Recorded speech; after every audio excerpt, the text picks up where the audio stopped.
Well, there's only one name you can associate with GFL football, Donald Lawrence Mathieson, OAM. He's been good enough to join us as part of course, carrotfootball.com.au's local law. He is the man that is GFL football.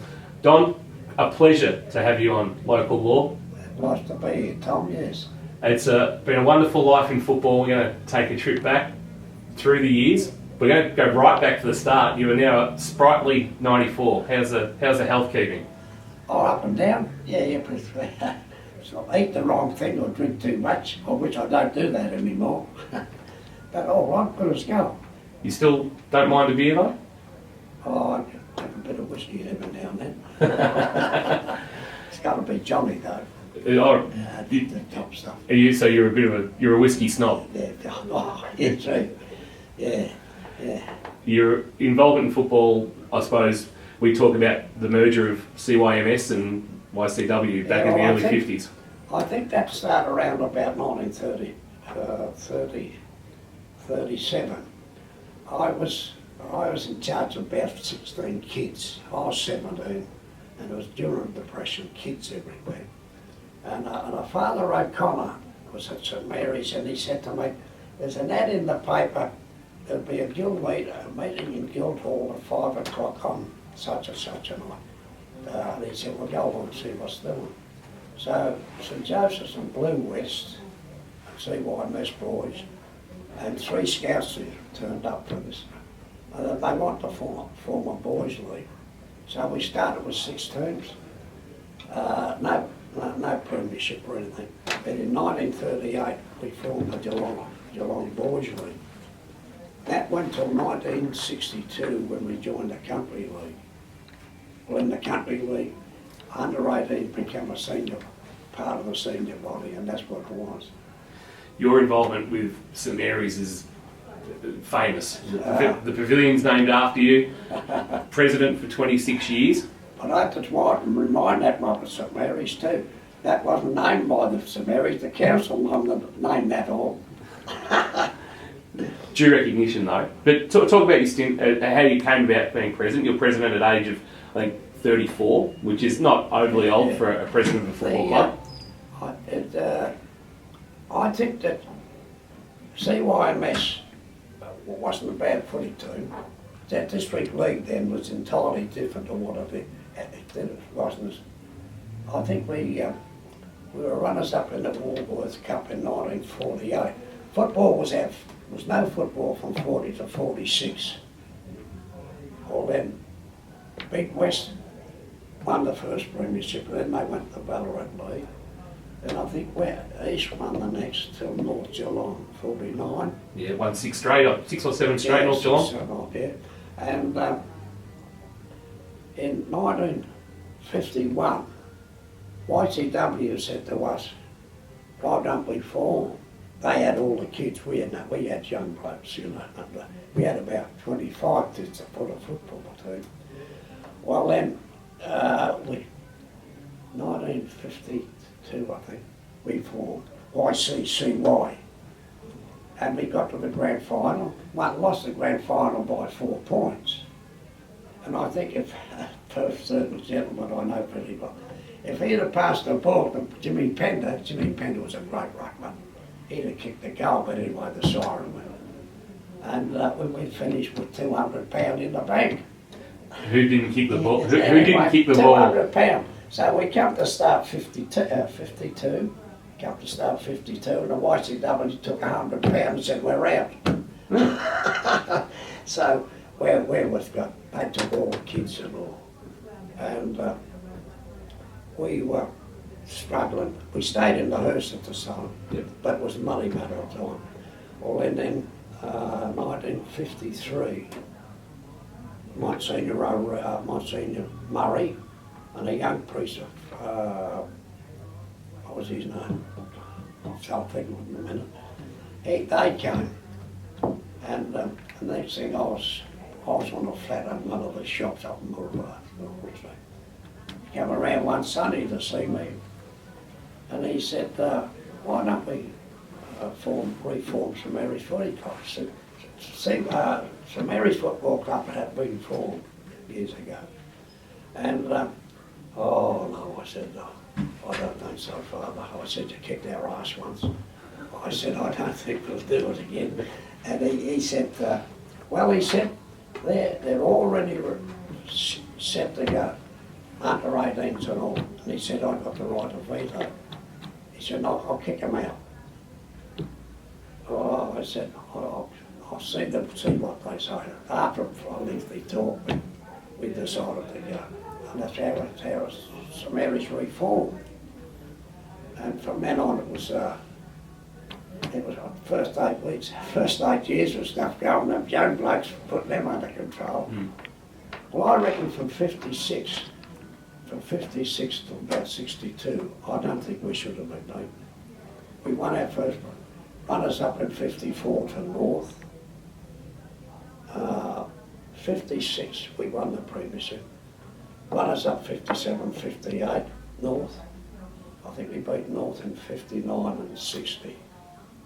Then it was, went on from there. 62, we got there undefeated. And got beaten. And what happened? Who beat in 62? Yeah, my brother, Chilwell. And we won the second semi by 18 goals. And got rolled in the grand final. And anyway, a gale blew on this particular day, on the grand final day. My brother was coach, and he instructed the captain to keep against the wind. Not a good decision in the end. And you kicked 10 goals in the first quarter. Game over. And we got beat by about 50 goals, I think, in points. And anyway, but I don't think it was any fluke because they won the next 4. They were a good side. And of course, you talk about the Hurst section, the Evelyn Hurst, which is now the equivalent of GFL. GFL, yeah, exactly. Yeah. It is, it's studying the Evelyn Hurst GFL. Yeah. So, yeah, true. Just a different There name. you go. 26 years as president of St Mary's. How does one stay in a position like that for so long? Well, I think this had a lot to do with it. Can you explain to, I mean, a lot of people in local footy won't know how you've got your right hand is deformed. How did that take place? Well, I was a refrigerator standby. In fact, I was a greaser, put it that way. At the freezer, giant freezer, where they killed thousands a day, you know. Every chamber had 1,200 lambs. They used to do a lot of exporting. And once the killing started, you worked about 6 months, might 7 months, clean straight through. No time off, 3 shifts. And this particular morning, the old fellow in charge, a duck up there, and a duck up there, and then the brine room was a bloody enormous size. That's blowing in hot air, cold air, 1,200 lamps in each chamber with coils. That's blowing in hot, cold air, and that's taking out the hot. And in the brine room that I was told to go along with the chap in charge, to go and go on the duck, close that duck. There's a ladder there, and as I went up on the ladder, I put my hand up, and the thing was, this bloody enormous fan was back, had big caps on it. It hit me across there. You see. No guards or anything on them at all. And that's how it happened, that's a shit thing. And I was trying to get the young families together then. And I thought, well, I can't play footy. Yeah. I never did play footy anyway. Yep. Played a bit of cricket. And I thought, what are you going to do? And as I got older, the son arrived and the 4 daughters arrived. And it was the best thing I ever did, because you kept yourself before the people. I wasn't afraid of the thing of, I wouldn't walk out if I knew someone was coming towards me. Would not happen. I think 2 years before I got back to work. If I'd seen someone walking towards me, instead of walking outside him, I kept walking if they wanted to know. Yep. It didn't worry me anyway. You didn't hide away from it? No, it didn't hide from it. It didn't bother me. You see, and I think that you made people like Peter Kelly, and it was always there. When he joined the main body, he became a friend, you know. He should have been a friend before that. Wearing a mate like Kelly, like going to play with St Albans, you know. Just leave St Mary's School and he goes to St Albans. Don, talk us through about adjusting to life with obviously your right hand being deformed. I'm guessing, like majority of the population, you were a right-hander and you had to teach yourself to write and basic everyday tasks with one hand. Yeah. Well, it was pretty difficult. They wouldn't employ me anymore, so I was out of work for quite a while. And your internet people give you a little job to do, and that was it. And there was a bloke I knew, but he was going home to Ireland and he had a taxi. That was the last time I thought, bloody taxi, God, I thought, no. And I ran the place 3 miles he was away. And in those years, taxis were very lowly thought of, you know. But I think I bought a taxi licence in 64, 65. Well, I think within 10 or 12 years, I think that the whole taxi fleet was made up of owner drivers. And they worked mostly, it's only a couple of night men ever worked through the night. And I drove then, I had taxis in there for 31 years. So it was, I wouldn't have taken it on, that's the only job I could get. Yep. And I think that it got you right, how to deal with people. I think that was a big story, but the football and the people had a lot to do with that. They give you the confidence to talk to people, you see. And another thing with CYMS, they were a body that used to Geelong advertise at the Bacon Shield. Every year they used to. And you were well trained in meetings. Every meeting you'd go to, so they used to have a syllabus meeting every Monday night. There'd be Hansards and all the government things and all. And you knew how to, I knew the first time I got into trouble there one day, I was sitting there for a few months and I was sitting in front row. And the chairman said, second a minute. I said, second, Mr. Chairman. And the chap then, well known in Geelong at the time, the late Jack Carney. Brother Mathieson at that last meeting, Mr. Chairman. And he's sitting right where you are, and I'm sitting in front. And he points the finger at you. Now, were you at the last meeting? I said, no, it wasn't, Mr. Chairman. Well, he started for 5 minutes, and this time, where I sat, you know. So that's all good training, and it gave me the confidence to run meetings and how to shut people up and sit them down like Mr. Kelly. Who did you butt heads with through your time? Is there anybody in the GDFL executive of the time that you didn't see eye to eye with, or is there other clubs that you might have just, a couple of disagreements over the boardroom table at club meetings? Well, the thing that I normally I trained not to do, outside a meeting, if people ask me a question, or they'll come in their opinion or something, I'd say to them, look, that's quite good, very good. Put it in writing and we'll deal with it or what it is. And in a meeting, it's entirely a different story. You see, you can have the say, and if you're going to keep going, you've got to say, well, you're going to move a motion. They say no, well I say sit down, next business.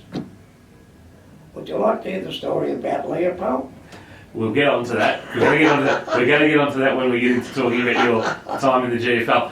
St Mary's though, let's talk about the back end of the Evelyn Hurst. Obviously, Evelyn Hurst was dropped as a name in the mid-70s and became Division 1 and Division 2. I think Evelyn Hurst was named by Godfrey Hurst from the Hurst Mill. That was the old district league from 1930 to wartime were another affiliation body, not associated with it, just take players and everything. Yeah. We had the district, Geelong District Association. I think there was 2 other leagues, junior leagues, football teams everywhere because they only had 20 people. And Godfrey Hurst, that's where there was the Woolworth Cup and the Jarman Cup. That was when, after 46. Yep. That's where it all started. And the Evelyn Hurst name fell over, I think, at the end of '74, and then it just became Division 1, Division 2 until the formation of the GFL in 1979. I think the Evelyn Hurst went right up to 1978. It did go right up. Right up to 78, and then when 79 started, the GFL then took over the GFL. Right, let's talk about the GFL. Let's talk about Don Mathison's role in what effectively was a breakaway. A major league needed to be formed in this Well, the region. point was, we thought we were, the district league, Hurst section, thought all the time we were good enough to be major league. But the first thing we had to do, we had to get away from the Victorian Football Union, which was run by the GFL. And Geelong was represented, and we knew nothing about it. And another chap and myself consistently moved all the time that they wouldn't be in it. So I rang up like by the name of Bill Henderson in Ballarat, Henderson Medal, after Ballarat. I asked him what was the procedure. He said, we'll take you. So, and I said, what we got to do? He said, get it through your league first. So I went back to the league and we moved this particular night. We joined, and the clubs all agreed, but the executive was never in favour of the executive. So the late Kevin Doherty and myself went to Harrison House. Which is the old Harrison House, is the old VFL headquarters. VFL headquarters, and then that's when we pulled out of the union. That was what? That was 1905. We went. Henderson said he'd meet us at this meeting, and it was put before the GFL that we pull out of the union and we'll join the Victorian Football League. Mr. Anderson spoke for some time. That's where it all started from. GFL was So I had to take him back to Ballarat. I know that's another funny joke. I had to take him back to Ballarat because we got home around about 4 o'clock or something. I put my petrol bill into the GFL, but I never got the money. I'll go to the district league at least. Yeah, well, so that's when it, well then 62, I think that's when Ballerine pulled away. Ballerine then joined the league down in Hampton League. Yeah. Joined that region. That was right. We're speaking with Don Matson, OAM, local law, carolfootball.com.au. Part 2 coming up shortly.